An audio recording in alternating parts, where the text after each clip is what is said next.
You fit all the things. One of the things that you had that I knew I wanted was systems. I wanted something that my clients, because I was a one-man shop. And being a one-man shop, sometimes your systems weren't quite where they needed to be.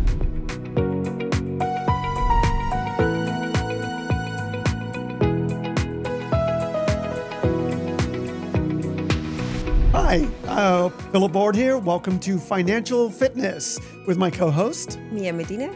Hi, Mia, how are you? And our guest, Tony Nori. Tony, welcome.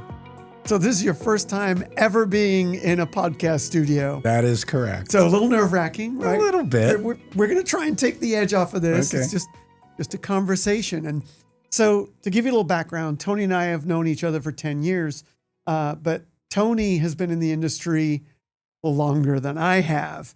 And I kind of want to have the viewers here understand where you came from, where you are. And of course, now you're transitioning into retirement. So you wouldn't mind telling us, where did you get started in the business doing what? Well, I got started on Wall Street, actually. I worked at Bank of Montreal on 2 Wall Street. And I had a friend of mine that was in our building that I lived in. It was a high rise because we were in New Jersey. And we shot pool together, of all things. And one day I was just talking to him and I said, you know, I'm working in the car business right now. I don't really like it. I don't know what to do. And he turned to me, he said, well, why don't you come down to my shop? And I said, okay, what do you do? And he said, well, we're in the financial services industry. We run the back office for Bank of Montreal on Wall Street. And I said, well, that's awesome. I'd love to. And I went down and I interviewed and I got the job. And that was back in 1979. Holy moly. Yeah. A couple of years ago. Just a couple. So, but now I didn't know that about you, and I thought I know quite a bit. But so fast forward, you end up on the West Coast, right? So long way from New Jersey and Wall Street on the West Coast, and you're working for, was it Titan? Well, I wound up with Titan. What happened is I left New York because my mother had moved out to California and my sister was out there. So I went out just not having any job, didn't even know where the industry was. And I said, well, I want to be in California. And the funniest part about that is I got there with the idea is I'm going to take 6 months off. I'm going to go down to the beach. I'm going to become a beach boy in California and this whole thing. Within 2 weeks, I was climbing the walls. I had no job or whatever else. And my brother's girlfriend had a rep named Corky Chambers. And he worked in a company called Titan Capital at that time. So I went down to see Corky and we started to talk. And I said, I'm looking for a job. And he's trying to talk me into getting into the sales side of it. I'd always done the operations. And that's what I wanted to do. And all of a sudden, Corky calls him in and says, hey, Frank, come on in. This is Tony Nori. He's looking for a job. So-and-so is my client. Well, do you have a resume? I said, yes, sir, I have one right here. Now, this was amazing. He looked at that, and I'm telling you, he wasn't more than 20 seconds on that piece of paper. But you could look at his eyes and know he could verbatim read that thing back. Amazing. And he goes, well, what do you want? How much? Now, I had planned all this, and I pulled a number out that was ridiculous. And I remember it was $18,000. Wow. That's A month, year, right? No, yeah, a year. A year. A year. Okay. That's what I was doing. I was making like 16 on Wall Street. So this was 18. You can remember this is 1979. Yeah. You know, we still had those big lapels on our suit and stuff. Yeah. And he looks at me and he goes, great, go back and see Bob in operations and you can start Monday if he likes you. And I went back and talked to Bob May. He was the operations, and they had just had one of their employees. They had a very tiny trading room. They didn't do any of their own trading, but it was operations more than anything else. Yeah. And I talked to Bob for literally 5 minutes about the business, and then he went off onto the Marines. We had a conversation about the Marines for about 2 hours, and I started that next Monday. Wow. So fast forward a little bit more, what Titan became what is now where we're currently registered, Centaurus Financial. Yes. Titan Capital bought Value Equity. Value Equities was in San Diego. They actually sent me down to San Diego to integrate the two firms. And it was one of those things. I got there and they were under the impression that they were taking over us. Oops. Yeah. Oops. Yeah. That's exactly what it was. That's a little embarrassing. Yeah. Right. So then they merged back up into Orange County, which Titan was in Tustin. And then from there, they worked with a couple of the other independent firms. And I was running the trading department. At that point, when I first started with Titan, I was the only one there. We had nothing. When I left there, I had built a full bond trading desk. I had 24 employees running the whole operation. And we got into a little bit of a tiff. Well, you know what? Knowing what I know about you and your level of, what's the word of control? I was going to beat around the bush, but you are one of those. I could see how that might be. Yeah. Okay. Mm-hmm. All right. So at that point, what happened is we had an agreement. I was running the trading department. We had a deal. Someone kind of reneged on the deal. And I decided, you know what? I think I'm going to go into retail, start dealing with clients. I had my Series 7 at the time. Yeah. And 24. And so that's how I jumped from one ship to the next. Okay. So what year did you go into sales? 87. 1987. Wow. Okay. Well, that's where I started. The real move out was 93. So I had done some of the operation, and I got licensed doing some sales. But in 83 is when, 93 is when I went. Wow. So then for the next, well, what does that make it? 30 years, you were in retail. And I know you and I met when I joined Centaurus over 10 years ago now. And I know we had met each other, and I think a number of years ago you had said, you know what, I'm out. You created a monster, and the monster was starting to consume the creator, as it were, which when it comes to independent financial advisors, we tend to gather clients, and we start doing all this work. And what it does, it builds this thing that sooner or later consumes us. We don't have time off anymore. We just work because we've promised all of our clients all of this stuff, and we uphold those. Most of us do. Some don't, but most of us do. So here we are, we're working. And I think when I met you, not when I met you, but when we originally spoke, you were like, the monster is consuming you. 2019. Right. And I know that you were talking to some other advisors whom I have a great deal of respect for, and for the most part, I'm friends with to this day. And I thought I was in some, what was the word I'm looking for?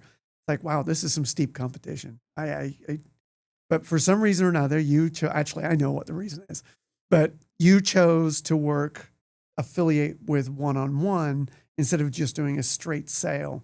So for the viewers, do you want to talk about what was part of that decision-making that you went from an outright, I'm out, to staying around for what turned out to be another 5 years? Yeah.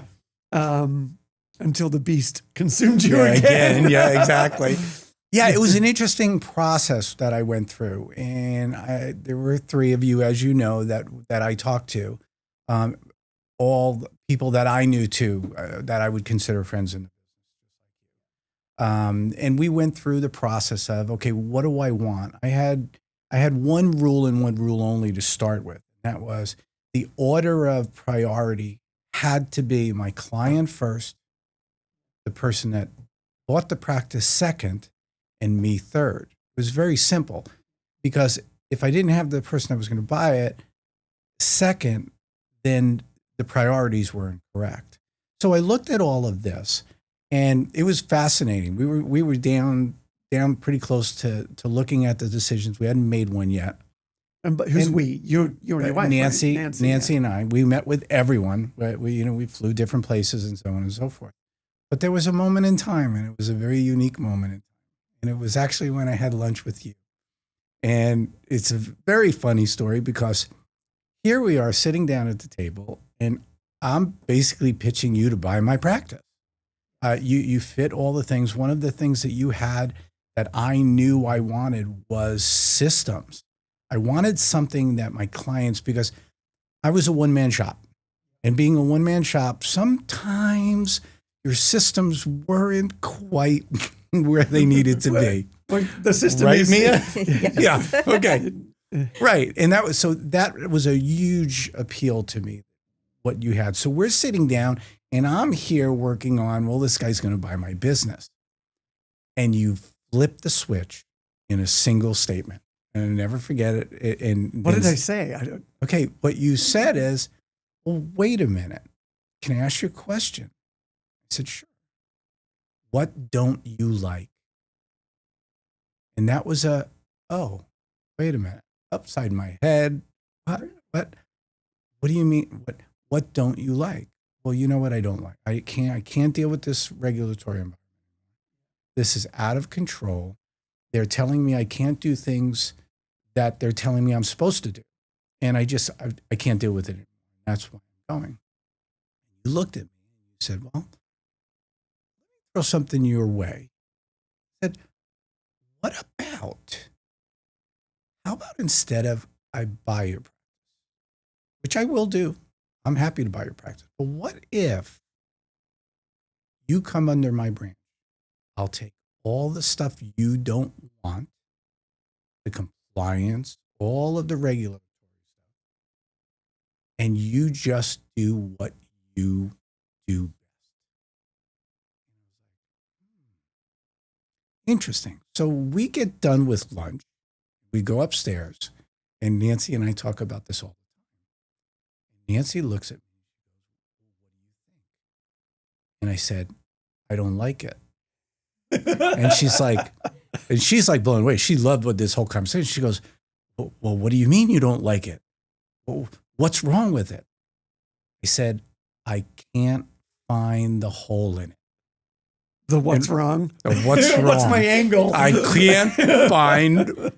can't find what's wrong. And naturally she starts laughing. And I said, I've never come up against something that there isn't some downside to it. So I don't know. So we talked about it some more. And then the next day, just by chance, I don't know how this happened. You and I were walking down some stairs. We were at a hotel. Oh, this was the conference. I remember. The Hawaii conference. I'm going to interject. You left the table at that lunch. I'm sitting there with my wife and Nancy, and you went to the restroom. And I asked Nancy, I'm like, what do you really want? She's like, I don't want him working past like 6 o'clock on the weekdays and 5 o'clock on the weekends or on Friday. And I'm like, I can fix that. I can turn the phone off so it doesn't ring anymore. And she's like, you could do that? I'm like, yeah, I can do that. I'll make that happen for you. Whoa. There might have been a little... Might have been something, yeah. What is it? Collusion going on behind the scenes. But it was important. She had to be on board. Yeah. Because this wasn't going to be, even if you would have bought it at that time, it wasn't going to be 3 months, here's the keys, Philip, have a nice life. Yeah. I mean, there was no way I was going to let my babies go to anyone without making sure that it was right. You know. So the next day, so we're in the hotel and you and I are walking down the stairs. Never forget it. And I stopped you midway down the stairs. I said, Philip, can I ask you a question? And you said, sure. I said, the first thing I need to tell you is I think you're insane. And just because this is a family show, I can't really use the words that I said to you at the time. Okay. Oh, they can bleep it out. Right, So. yeah, okay. Yeah, I said, I think you're a moron, something like that. And he goes, what do you mean? I said, this makes no sense to me whatsoever. I can't find a hole in it, and I don't understand why you're doing this. And you just looked me right in the eye and you said, that was easy. Is there any competition left? And I remember a few choice words I said to you. And I thought that was brilliant. That was truly brilliant. It did, because everyone else was looking at a pure buy. And you had told me, if it doesn't work out, then you'll buy it anyway. And you also said, whatever price you told me. Right.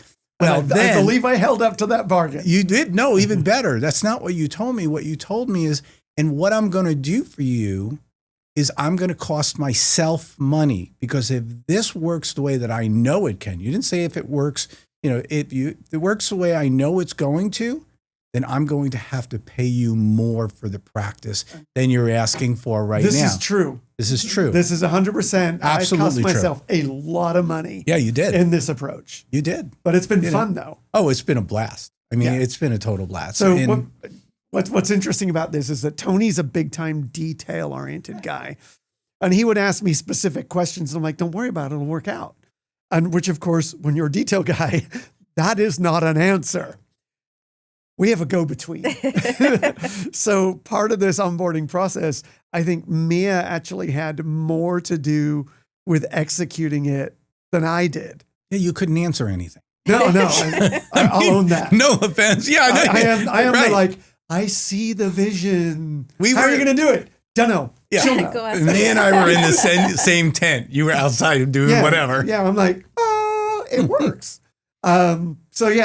So then fast forward, and I know that your business actually grew tremendously over those years. And now most recently, last October, you said, okay, it was time. And he gave me a number, and I just said yes. No conversation whatsoever. You were fair to me, and I appreciate that. But one of the things that I want the audience to understand is, and this isn't, I guess if you're in the general public and you're listening to this, that's great. But for any financial advisors out there that have been doing this as long as Tony has, sooner or later, I don't know, you reach a point where it's like, I'm tired of doing this, or you want to do something a little different. Tell us about how you worked through I've been doing this for so long and I'm okay letting it go. What was that decision? Well, for me, that had to come, it came down to, we had been working together 6 years. Systems were all in place. Everything was there. I knew it wasn't going to be flip the switch, but we had everything. And as you know, and I'll own this, I'm a little bit, I'm not sure the word I want to use here. Drop one on us. No, I'm just saying. A control freak? Yeah, something to that effect, right? Right. The Sunday night emails or texts and whatever. And I knew that I couldn't replace me in what I did in that side of it. There was a side that was very different. I think you found that with my clients as you talk to them. So for me, it became easy to release because I was 100% sure that I was bringing something to the table that was at such a higher level that there would be so much value. You've heard me. You get crazy when I tell you, but I do believe you're a tax expert. How do we put a disclosure on that? Yeah. You're not a tax person. I am not a tax expert. Right. Yeah, I do not do that. I know an awful lot. Right. And you look at things in a different way, and all the systems are in there where my clients will be taken care of. They will be talked to. They'll make sure that things that need to be done. It's very different than I was a one-man shop with one assistant my whole career. At one time, I had 3 assistants. I didn't like that at all. So but those were that was your we have the team now in place. Yeah. So I was able to release because I felt that my clients would be taken care of to the highest level that they could be. That's what gave me the ability to really go, okay, it's time to go. And I take that as a huge compliment, but I got to give Mia full credit because being the systems and operations and all of that, I would, and I do want to, just to make, when I said Tony merged with my branch, that also meant that he absorbed my branding because that enabled us to have this seamless, he joined this bigger team to help the clients. And that's, I think, having access to all of our systems, our process, our technology, and all of the things we do, it enabled you to focus on the things you do, which grew your business so much over that period of time that you put yourself in a much better position than you were a number of years ago. So anyhow, thank you for that. And I would argue that I think that the combination is that as you're at details and I'm like, oh, I've got this vision of what's going to happen.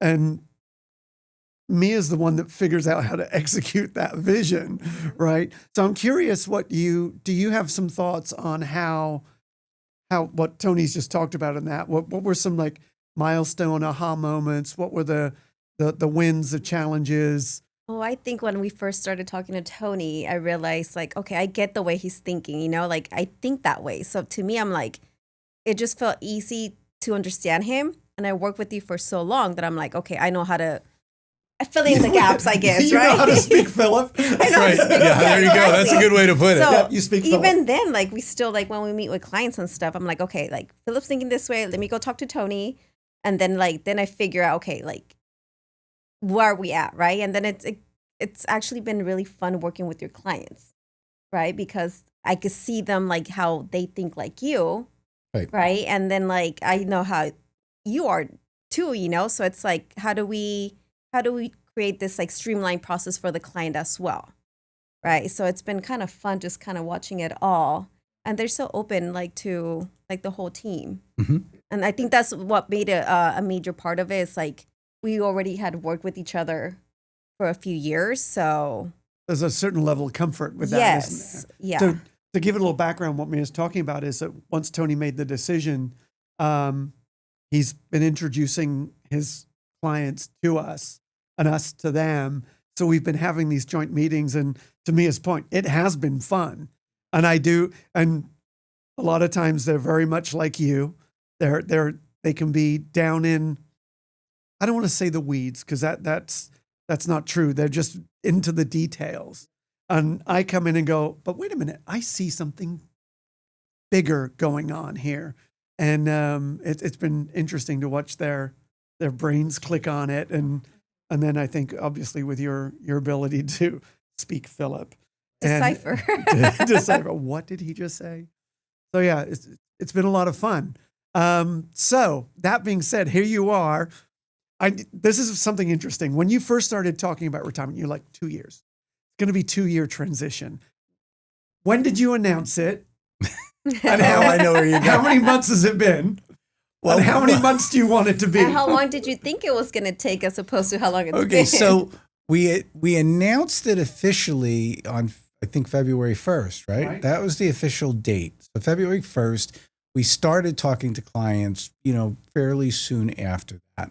My assessment was that it'll probably be 2 years. It'll take 2 years to get through this and get everybody comfortable in whatever. I know where you're going on this. So that was the original thought process. And I realized very quickly that is a ridiculous amount of time. It's just not. And I'm gonna say I was surprised. I was surprised at how easily the transition. And I think part of that is they have been exposed to you guys. I mean, they just had. So in one-on-one, they knew who it is. It wasn't like there was like, oh, there's this new company and there's this new group of people that we don't know or whatever. They had an idea. But no, I think at this point, it's very short. I mean, I'm heading out of the country in September.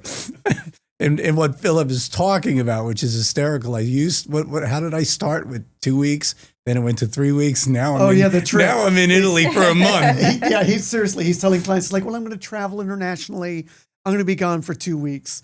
And then it's 3. And now I think he's up to 4. Yeah, I think so. So it's like he's just dragging out how much. I tell you what, once he gets to Tuscany, we all know. Yeah, it's done. He's going to be there. He's not going to come back for a while. Yeah, but it was a great transition. I mean, I think we did it really well. Clients got to know everyone more personally. I'm ecstatic about how well it's been. Well, thank you, and I will tell you that Mia knows this. I'm like 2 years. Try May. Yeah. Because there was a lot of thought into like the planning process too. Like we put a lot of thought into how it was going to work out. We like constantly talk between each other. Like, okay, what's the process? What are we going to do? And I feel like that helped a lot. Yeah, and that's something There was that a lot of planning but, behind it. But behind the that's scenes. something that one-on-one financial is. What I mean by that, it's the whole team. The team looks at everything not from how do I move this cup from here to here. Instead, they look at, do we move the cup from here to here? Yeah, it could go there, but what if we do something different? They're always, everyone in the team looks at things to say, well, what if we did it this way? And I think that's what I had this vision in my head of what this was going to be. Oh my gosh, I'm going to have to hold everybody's hands. And now they're getting on and going, yeah, go away. See if we got this coming. I've been on your calls. They're not saying that. No, I know. You've known many of your clients for many, many years, and they're extremely happy for you.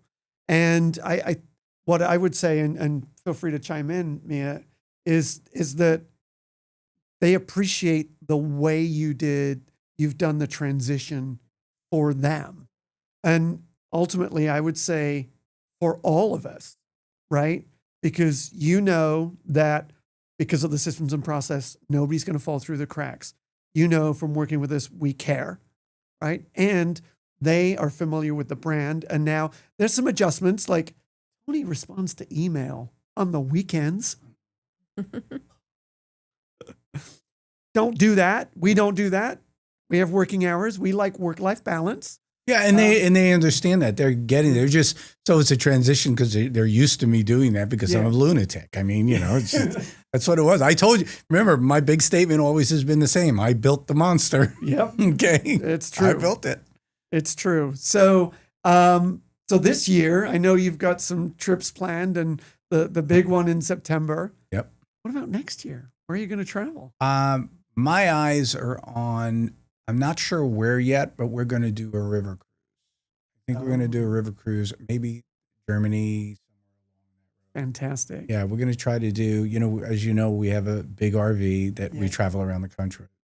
We like to do that. So a land yacht, as opposed to a yacht. Correct, okay. Correct. So I think we're going to, we'll always do the big RV trips. We're never going to live full time in an RV. That's not going to happen. Yeah.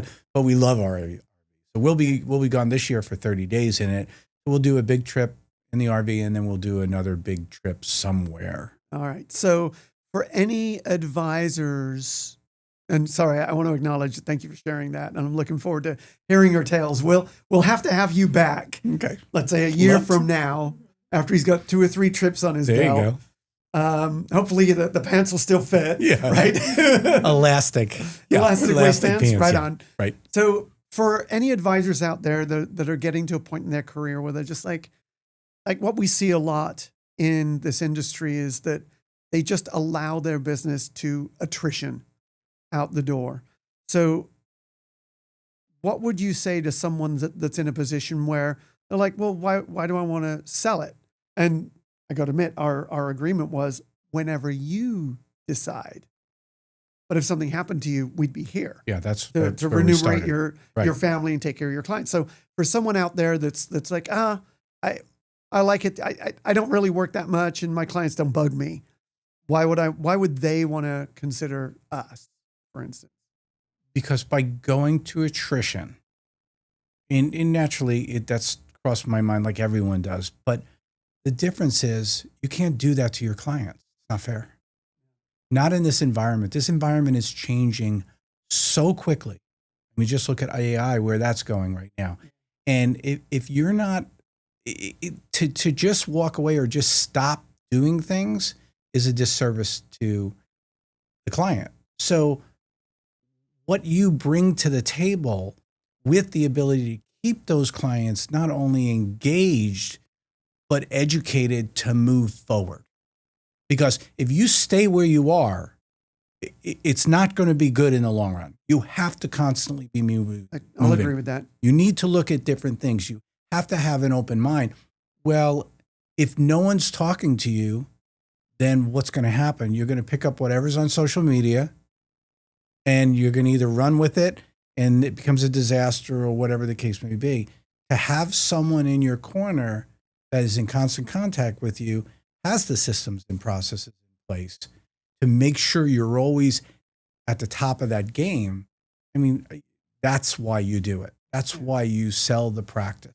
And I will tell this to all the advisors out there.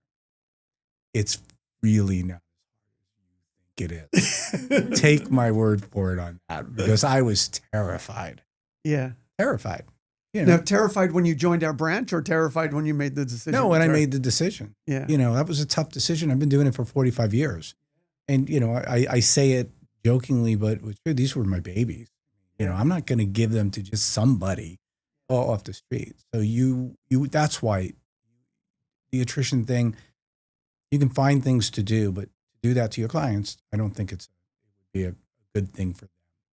And thank you. I think you're right. And a lot of, and I see this in our industry, is on the independent side, as advisors age, they tend to work a little less, and maybe they're not following up on compliance or whatever. But I would argue if you affiliate with a company that we have, where you can still give yourself the freedom to have more freedom in your day, because somebody else is taking that obligation of compliance on. Now, of course, you got to give up a little bit, but if in your case, you end up making way more money for giving up a little bit, not a bad deal. So I would argue, if you're out there and you're thinking that, oh no, I don't, give us a call. We'll see what happens. With that, I want to thank you for sharing your insights and where you started. Fascinating. And just think, you'll be able to send this over to your kids. Yeah, cool. Yeah, that's cool. And this wasn't as bad as I thought it would be either. Right? See, look what happened. Sounds scary. Well, I'm done. My first podcast. Yeah, Yes. there it is. It's out of the bag now. So with that, I want to say thank you for tuning in, and thank you, Tony. Thank you, Mia. Of course. And we'll see you next time.